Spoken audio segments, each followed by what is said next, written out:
What if the very thing everyone praised you for is the reason no one takes you seriously? Think about it. Your whole life you've been told, stay humble, don't brag, don't talk too much about what you've done, keep your head down. They told you that real strength is quiet, that real greatness never needs to be spoken about, that a good man walks with his eyes low even when he's conquered more than the people around him. They told you humility makes you noble. They told you modesty makes you respectable. They told you downplaying your greatness is what makes you a true leader. They lied. Because in the eyes of the powerful, humility is not a virtue. It's camouflage for the weak. And let me be clear, I'm not talking about basic decency or respect. I'm talking about the kind of humility that requires you to erase yourself. The version of humble where you make yourself smaller so fragile people don't feel threatened. That's not noble. That's self-sabotage. You've been taught that showing off is bad, so you overcorrect. You don't just avoid arrogance, you avoid presence. You tiptoe. You soften your voice. You hide your wins. You pretend it was all luck or timing or the team. You detach your name from your own work like that somehow makes you more pure. It doesn't. It makes you invisible. A man who refuses to own his presence doesn't become safer. He becomes forgettable. And in a world built on perception, being forgettable is the same as being powerless.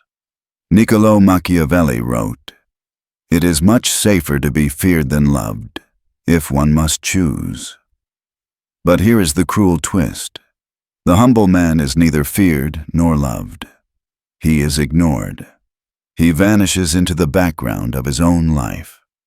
So let's start where history shows no mercy for softness. Picture a conqueror, ruthless, precise, absolutely committed to domination.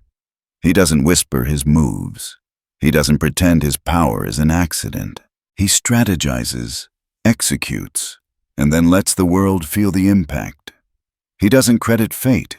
He doesn't say, "I'm just lucky."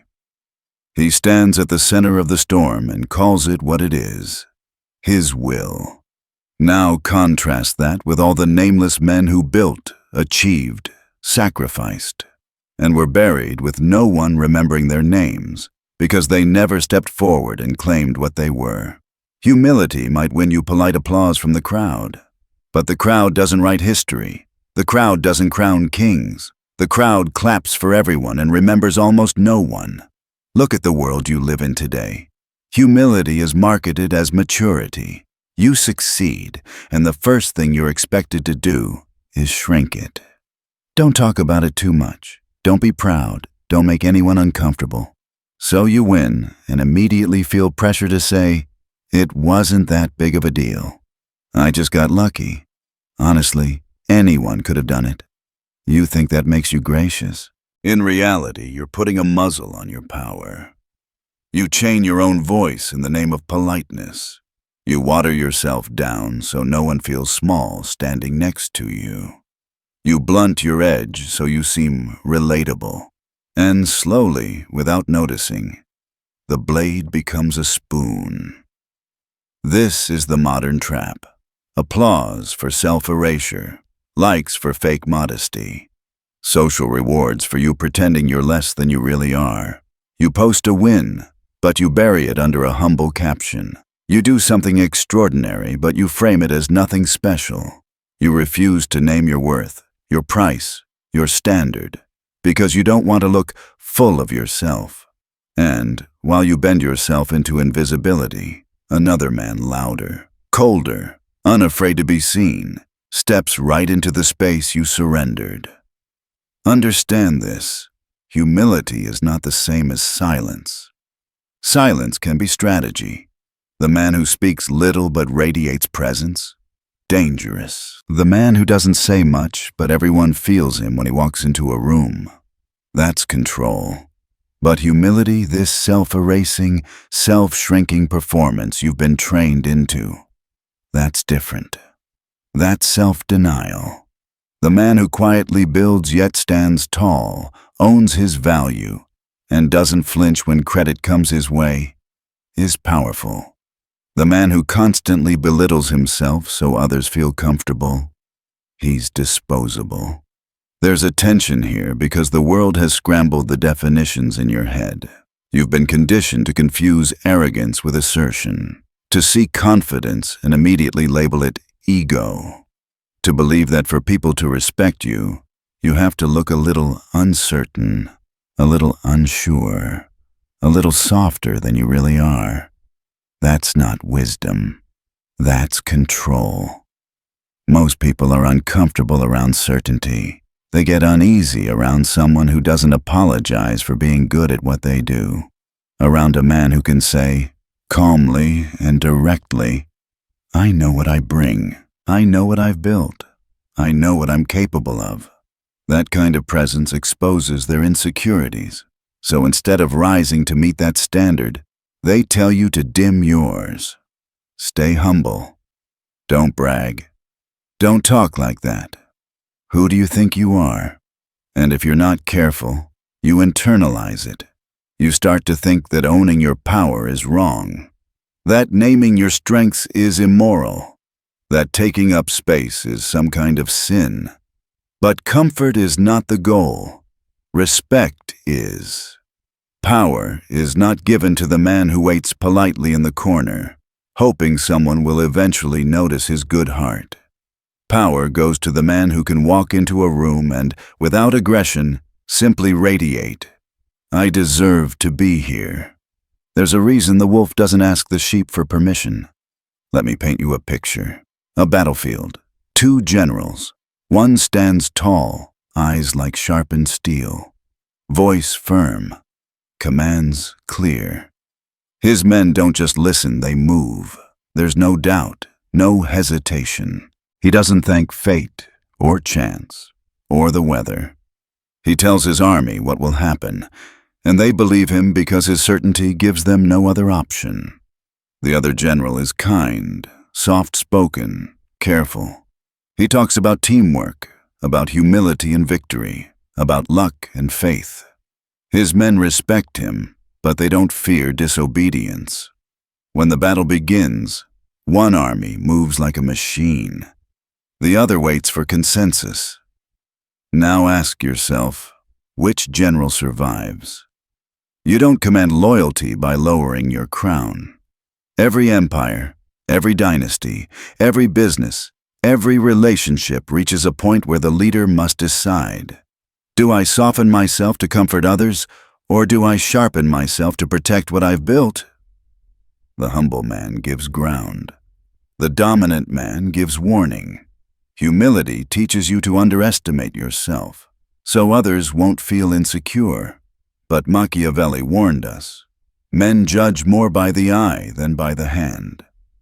In other words, perception is reality. If you act beneath your power, they'll believe you're beneath your power. If you speak as though you doubt yourself, they'll treat you as though they should too. And once that happens, you don't just have to assert yourself again. You have to retaliate to reclaim what you gave away. This is why kings did not kneel unless they planned to execute.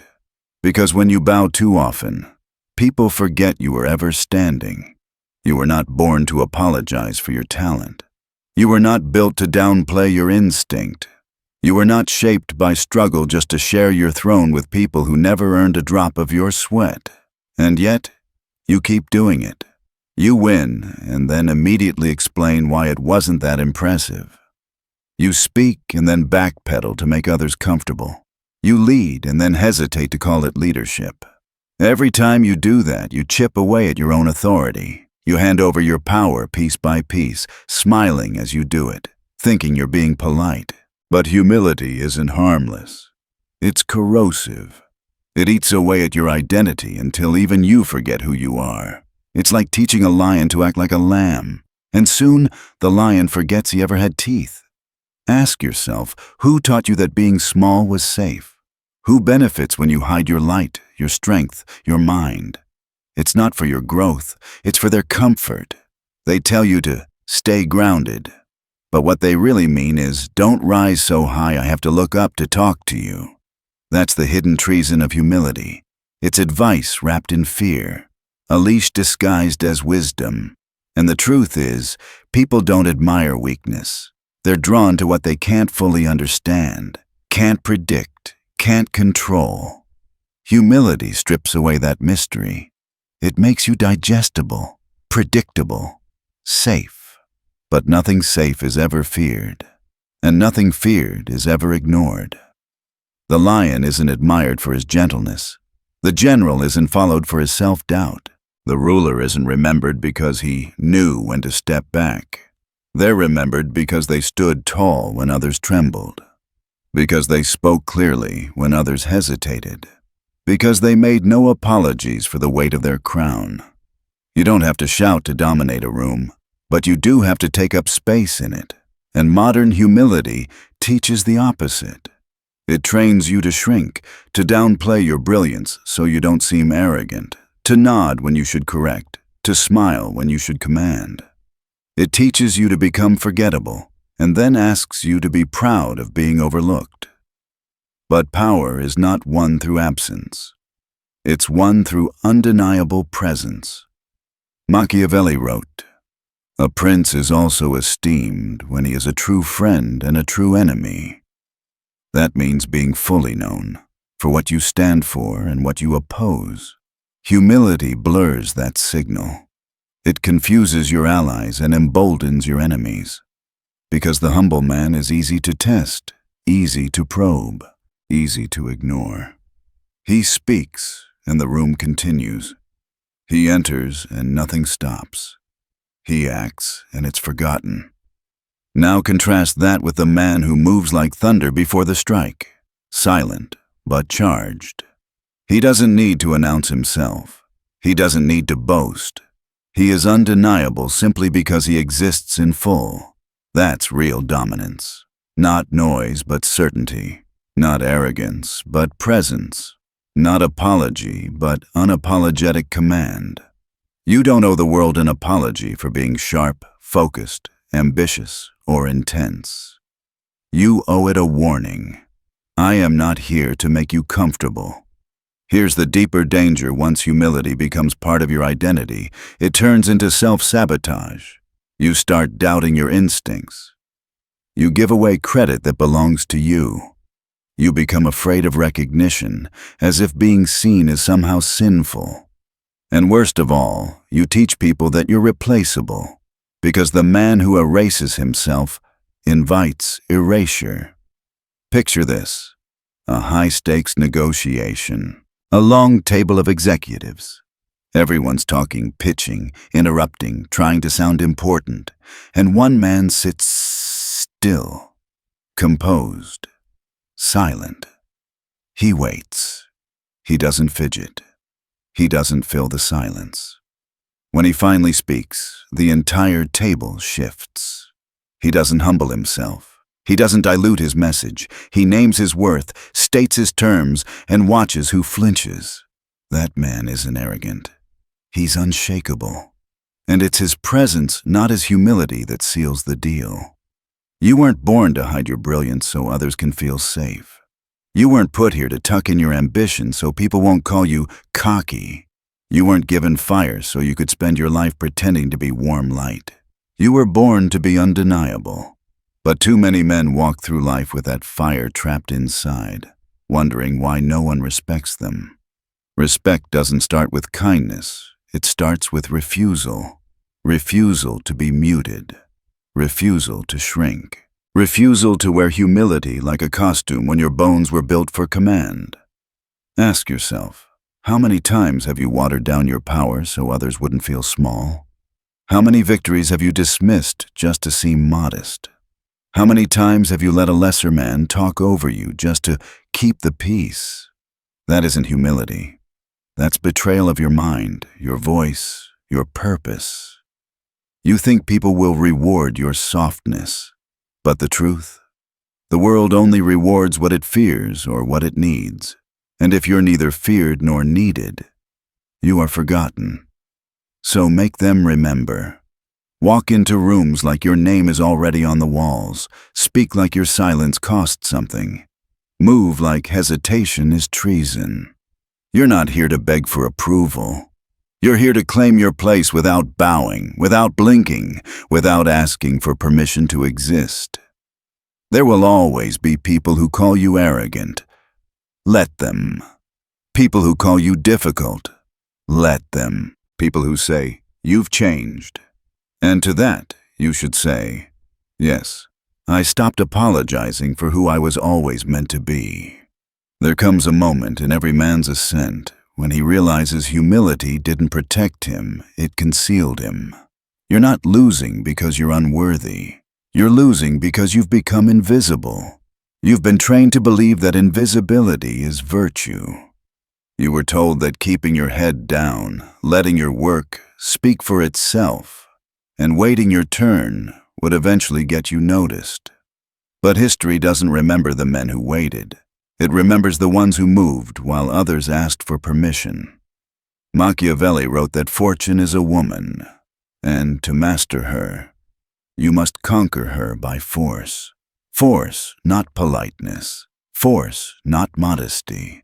Force, not humble intentions. Because in the real world, outcomes don't go to the most deserving. They go to the most deliberate. Every system, every court, every company, every hierarchy tilts toward those who are willing to take what they want without apology. And humility, the way it's been sold to you, is hesitation dressed up as holiness. Look around. You see this pattern everywhere. The humble artist whose brilliance gathers dust because he never promoted his work. The humble leader who's passed over again and again because he refuses to name his ambition. The humble warrior who downplays his victories until his enemies stop seeing him as a threat. That man doesn't vanish overnight. He fades, piece by piece. Not physically, but from the imagination of others, because he chose invisibility and called it grace. You have to learn the difference between humility and restraint. Restraint is control. Restraint is power held in reserve. The man who practices restraint is like a coiled serpent, silent but ready. Humility, on the other hand, is erasure. It's cutting out the very lines that define your shape in the world. The wolf that waits in silence is not humble, he's calculating. He knows exactly when to show his fangs. But if you spend your life hiding your teeth because you think virtue requires softness, you'll eventually forget how to bite. And once that happens, you're no longer the wolf. You're the lamb wearing his skin. Let me give you another image. A throne room, marble floors, cold air, shadows gathered like smoke. At the center stands the king, and before him a man kneels. This man has served loyally for years. He's brilliant, devoted, humble. He never asks for credit. He never demands recognition. He believes that quiet service will earn him favor, and yet he is overlooked. Why? Because he never made the king look twice. He never declared his value.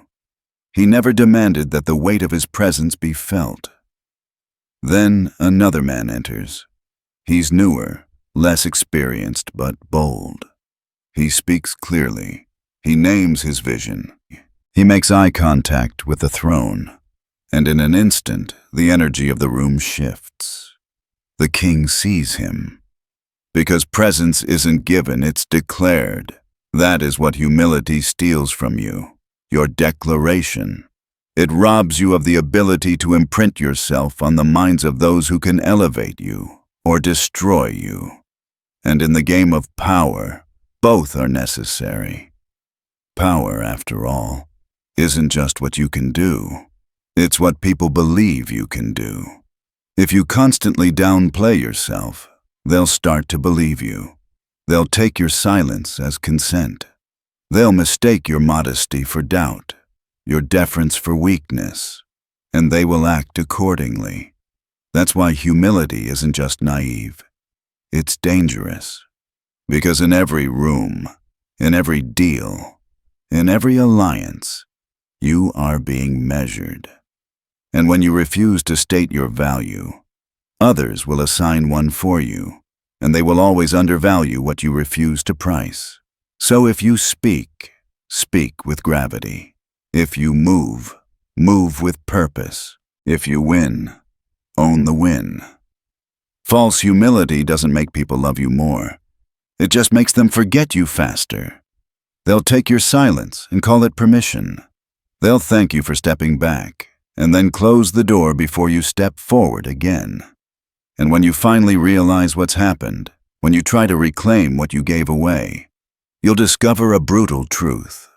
Power never returns to the man who abandons it. It migrates. It finds a new carrier. It crowns someone bolder.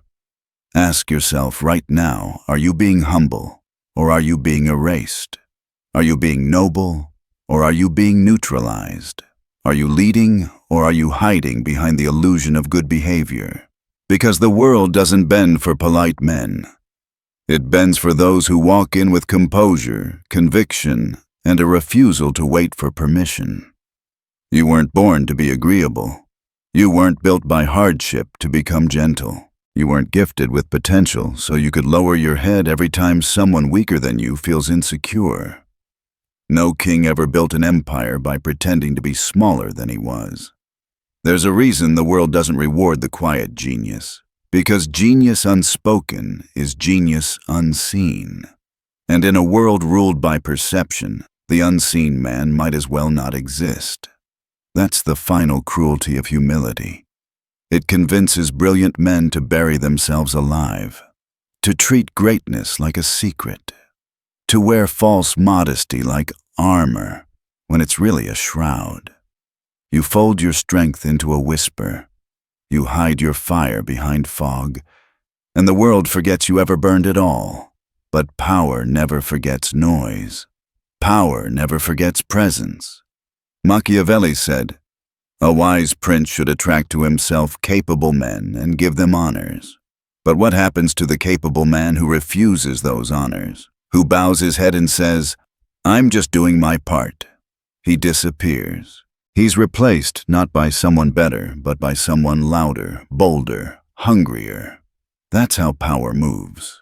It's not a trophy waiting to be handed to the quietest soul. It's a living current that flows toward whoever claims it. Humility in that arena is stepping into battle without armor. You might have the skill, you might have the intellect, you might even have the heart.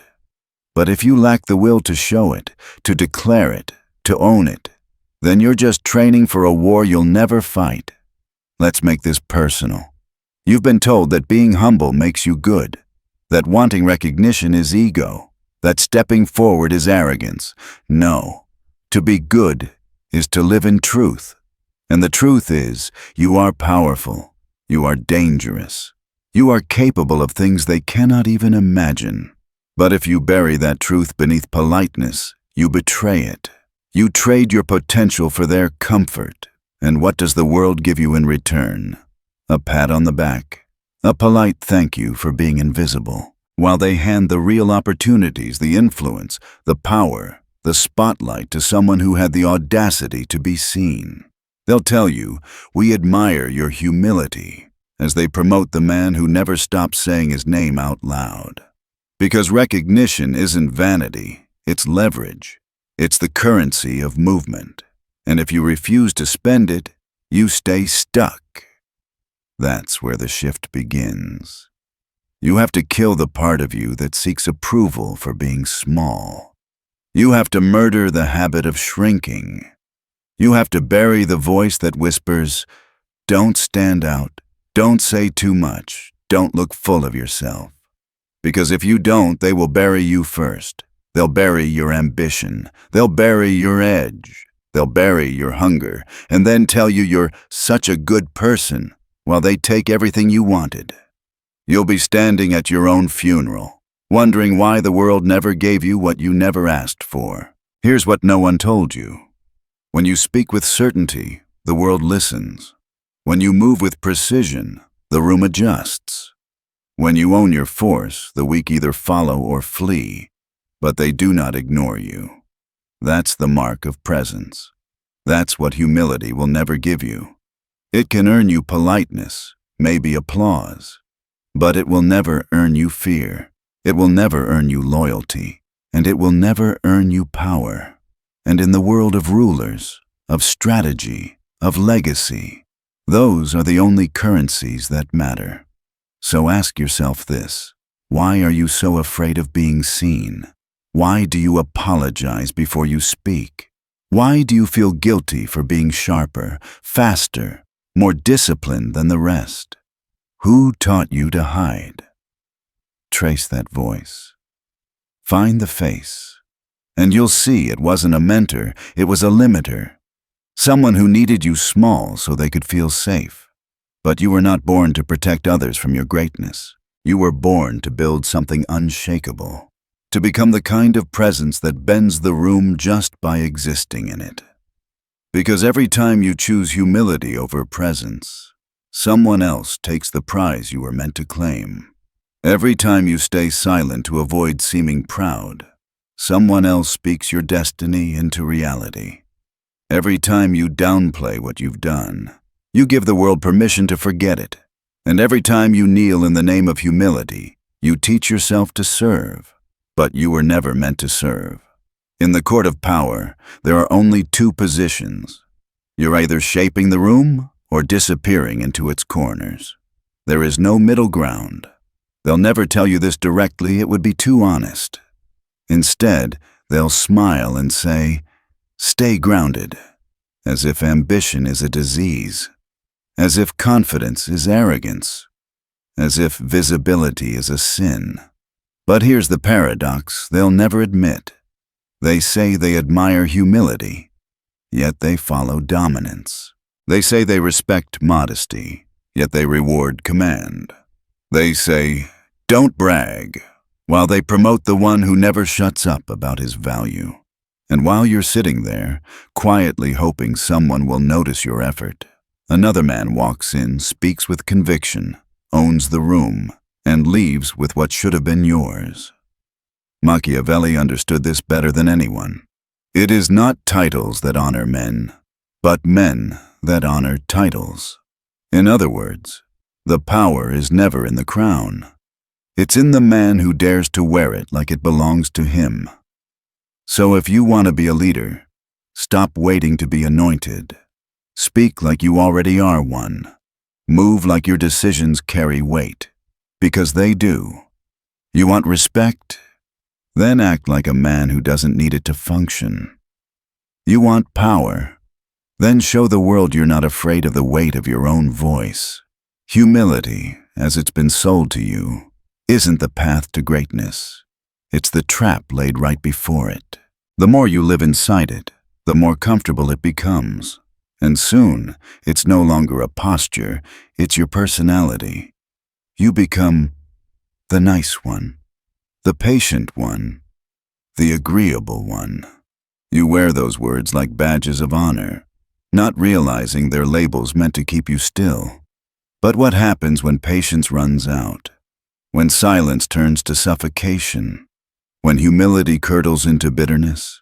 By the time that moment arrives, it's too late. The doors you didn't knock on are closed.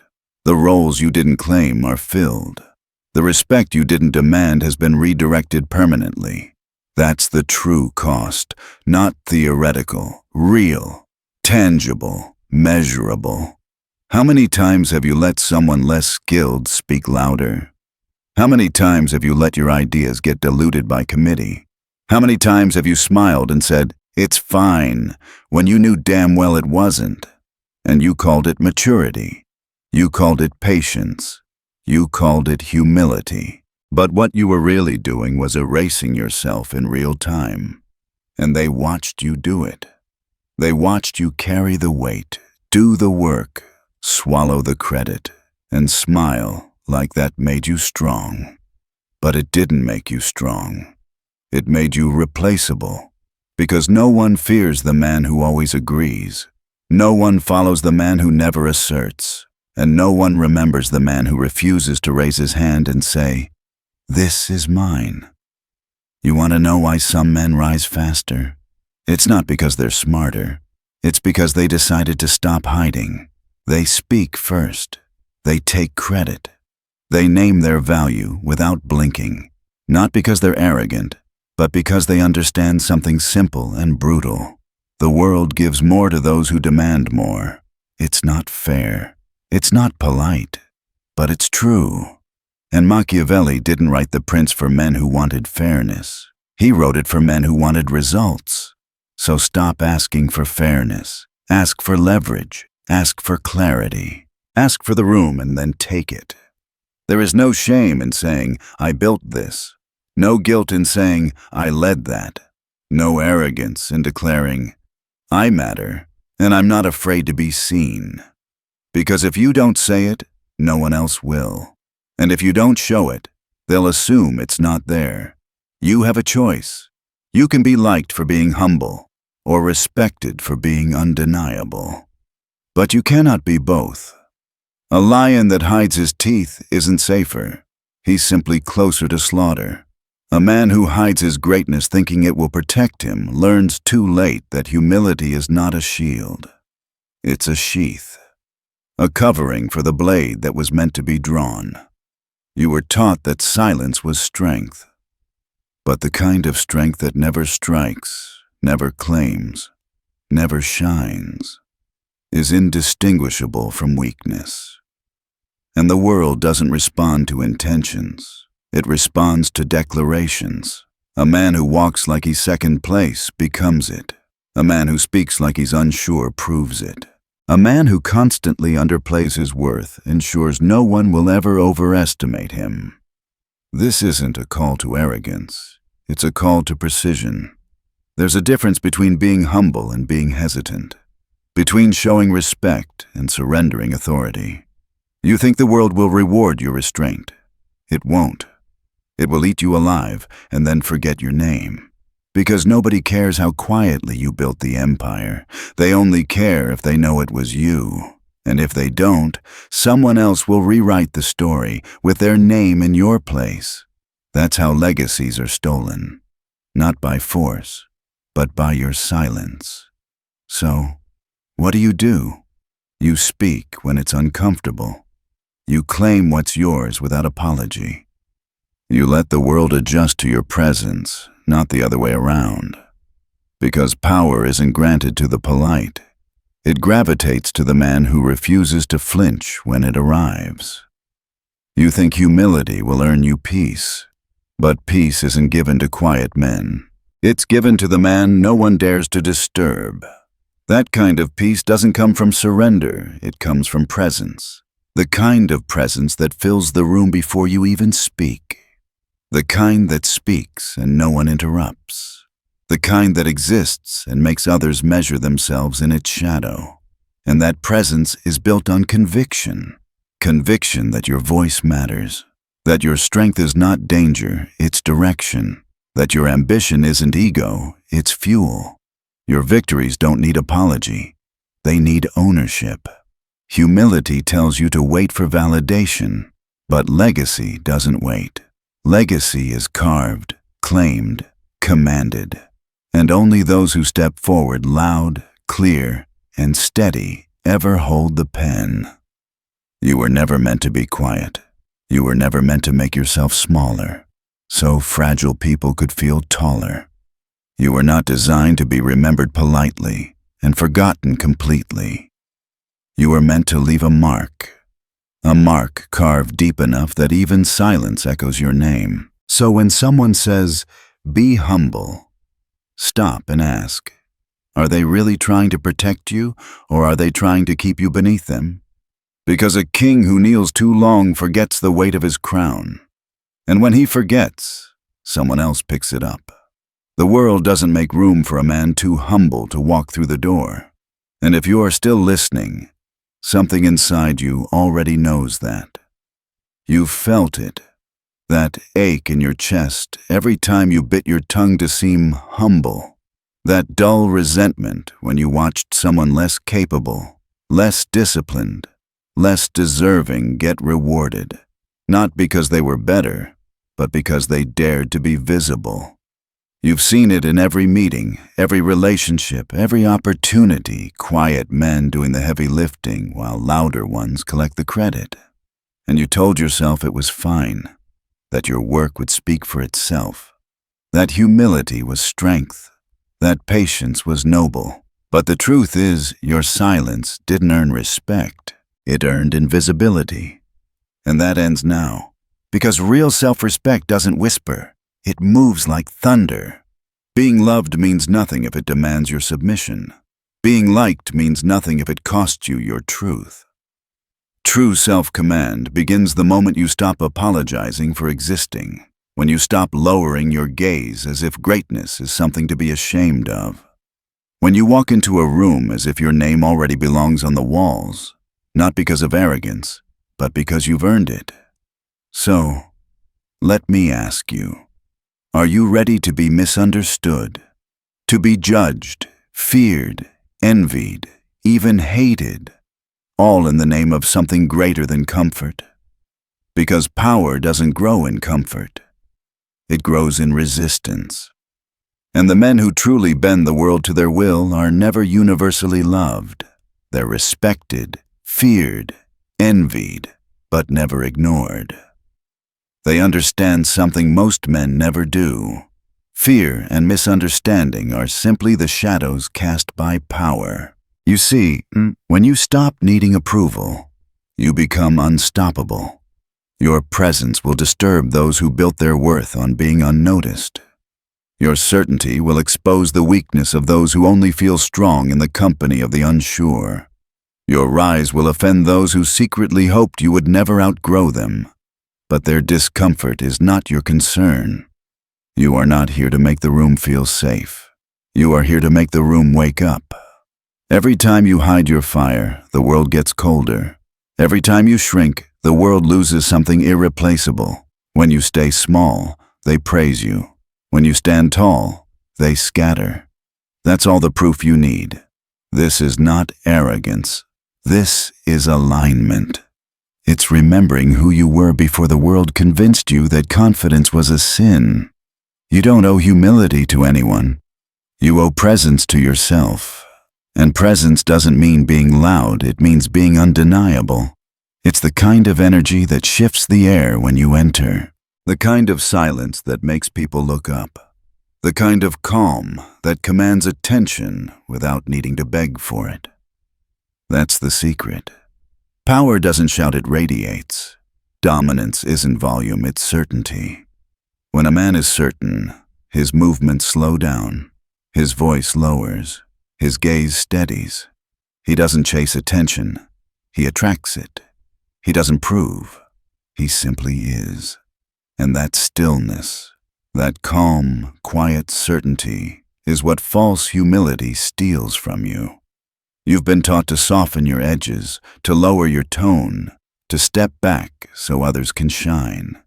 You've been told that this makes you good, but all it really does is make the world forget you exist. Stop apologizing for taking up space. Stop lowering your standards so smaller people don't feel small. Stop calling invisibility grace. Greatness does not hide, it radiates. You were not built to bow to mediocrity. You were not shaped by hardship to fit comfortably in weak rooms. Let them call you arrogant. Let them call you difficult. Let them call you changed. Because yes, you have changed. You stopped apologizing for your strength. And that threatens them. Because when you rise, you hold up a mirror, and in that reflection, they see everything they gave up. But every man who's ever built something lasting was called dangerous first. Every visionary was mocked before he was quoted. Every leader was resisted before he was followed. That's the cost of power. To be feared before you're respected, and to be envied before you're understood. You must decide right now, do you want to be liked, or do you want to be legendary? Because you cannot be both. And if that choice feels heavy, good. That's the weight of your crown. It's supposed to feel heavy. That weight isn't a punishment, it's a reminder. Power is not privilege, it's responsibility. Presence is not comfort, it's pressure. The world bends for those who stand tall while others kneel. So stand. Walk into rooms like your silence has gravity. Speak like your words are weapon sharp, intentional, rare. Move like hesitation itself is treason. You were told to stay grounded, but what they meant was, don't rise high enough to make me look up. You were told to be humble, but what they meant was, don't remind me of my own limits. And you believed them, because they dressed their fear as wisdom. But comfort is the death of greatness, and humility as they define it is the prettiest cage ever built. The more you obey, the lighter your presence becomes. The lighter your presence becomes, the less you're seen. And when you're no longer seen, your power dissolves quietly, not in battle, but in surrender. That's how power dies, not from defeat, but from voluntary shrinking. But that ends now. You will no longer be the invisible man building other people's empires. You will no longer be the silent architect of someone else's legacy. You will no longer bow so long that you forget how tall you were born to stand. Because humility, as they sold it to you, was never your virtue. It was their strategy, and your silence was the leash they used to control you. So break it. Stand up. Speak. Take your place. Not with arrogance, with clarity. Not with noise, with precision. Not with apology, with command. Because the world doesn't respect polite shadows. It follows men who burn with purpose. You are not here to wait your turn. You are here to turn the tide. You are not here to fit in. You are here to redefine the standard. You are not here to be acceptable. You are here to be undeniable. From this moment forward, walk like permission no longer applies to you. Speak like your silence costs too much to waste. Move like hesitation itself is betrayal to your purpose. Because every time you dim your fire, you teach others to forget your light. Every time you kneel when you should stand, you teach them it's safe to overlook you. But when you rise, truly rise, when you stop apologizing for your strength and move with precision and clarity, the world remembers your name. And that is what you were born for, to be remembered. Because in the end, humility doesn't build empires. Presence does. Conviction does. Command does. The humble man waits to be chosen. The powerful man chooses himself. The humble man prays to be seen. The powerful man becomes impossible to ignore. The humble man seeks peace through approval. The powerful man earns peace through fear and respect. History does not whisper the names of those who bowed. It echoes the names of those who stood unflinching when the world demanded they kneel. So rise, stand tall, speak your name like it's a promise. Let them feel the gravity of a man who knows his worth. Let them see the flame they tried to dim. Let them remember what it looks like when power stops apologizing. Because the world does not bend for men who whisper. It bends for men who dare to walk through fire unbowed, unbroken, undeniable. You were never born to be polite. You were born to be remembered. So stop hiding, stop softening, stop kneeling. Take up space, claim your power. And when they tell you to be humble, smile, stand taller, and let your silence thunder back. I am not here to be small. I am here to be seen.